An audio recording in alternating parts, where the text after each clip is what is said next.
നെൽവിത്ത് സൗജന്യമാക്കാൻ പദ്ധതിയുമായി മുല്ലശ്ശേരി ബ്ലോക്ക് പഞ്ചായത്തിൽ വികസന സെമിനാർ നടന്നു. മുല്ലശ്ശേരി ബ്ലോക്ക് പഞ്ചായത്തിലെ കോൾനിലങ്ങളിലും പാടശേഖരങ്ങളിലും കൃഷിയിറക്കുന്ന മുഴുവൻ കർഷകർക്കും നെൽവിത്ത് സൗജന്യമാക്കുവാനാണ് പദ്ധതി. 2026-27 വർഷത്തെ വാർഷിക പദ്ധതിയിൽ ഉൾപ്പെടുത്തിയാണ് കർഷകരെ സഹായിക്കുന്ന പുതിയ പദ്ധതി പ്രഖ്യാപിച്ചത്. വികസന സെമിനാറിൽ 35 ലക്ഷം രൂപയാണ് പദ്ധതിക്കുവേണ്ടി നീക്കിവെച്ചിട്ടുള്ളത്. പദ്ധതിയുടെ ഭാഗമായി വെങ്കിടങ്ങ്, എളവള്ളി, മുല്ലശ്ശേരി എന്നീ കൃഷിഭവനുകളിലേക്കാണ് തുക കൈമാറുന്നത്.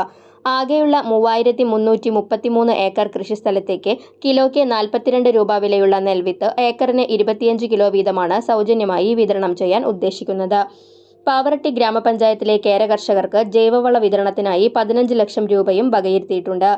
കൂമ്പുള്ളി സോളാർ പാനൽ സിസ്റ്റം 20 ലക്ഷം, വനിതാ ഖാദി വർക്ക് ഷെഡ് നിർമ്മാണം 20 ലക്ഷം, പാവറട്ടി വെങ്കിടങ്ങ് കളിസ്ഥല നിർമ്മാണം 26 ലക്ഷം, കൂമ്പുള്ളി ഇടിയഞ്ചിറ കനാൽ ബണ്ടിലെ കുറ്റിക്കാടുകൾ നീക്കം ചെയ്യൽ 4 ലക്ഷം, കമ്മ്യൂണിറ്റി ഹെൽത്ത് സെന്റർ പുനരുദ്ധാരണ പ്രവർത്തനങ്ങൾക്ക് 44 ലക്ഷം, ഭവന നിർമ്മാണം 66 ലക്ഷം, വെങ്കിടങ്ങ് തണ്ടഴിപ്പാടം തോടുഭിത്തി സംരക്ഷണം 10 ലക്ഷം, മുല്ലശ്ശേരി വളാരെ തോട് സംരക്ഷണം 9 ലക്ഷം, മുല്ലശ്ശേരി അംബേദ്കർ റോഡ് നിർമ്മാണം 10 ലക്ഷം, തണ്ണീർക്കായൽ റോഡ് നിർമ്മാണം 10 ലക്ഷം, വെങ്കിടങ്ങ് കാര്യാട്ട് SC സങ്കേതം റോഡ് 5 ലക്ഷം, ക്ഷീരകർഷകർക്ക് പാൽ സബ്സിഡി 5 ലക്ഷം എന്നിവയാണ് പ്രധാന മറ്റു പദ്ധതികൾ.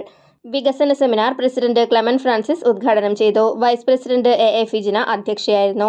ജനപ്രതിനിധികളായ ആൻഡോ ലിജോ, ഗ്രേസി ജേക്കബ്, MK അനിൽകുമാർ, ലിജി റോയ്, റസിയ ഇബ്രാഹിം, ആസൂത്രണ സമിതി ഉപാധ്യക്ഷൻ Jio Fox, block panchayat secretary KB Viswanathan, joint BDO KS Sooraj എന്നിവർ സംസാരിച്ചു. 2026-27 നമ്മുടെ ബ്ലോക്ക് പഞ്ചായത്തിന്റെ വികസന പദ്ധതികൾ എന്നുള്ള കാര്യത്തിൽ യാതൊരു സംശയവുമില്ല. പ്രസിഡന്റ് ഉദ്ഘാടനത്തിന് തന്നെ സൂചിപ്പിച്ചു, നമ്മുടെ ബ്ലോക്ക് പഞ്ചായത്തിൽ കാർഷിക മേഖലയ്ക്ക് ഏറ്റവും മുൻഗണന കൊടുത്തുകൊണ്ടാണ് മുന്നോട്ട് പോകാൻ ഉദ്ദേശിക്കുന്നത്.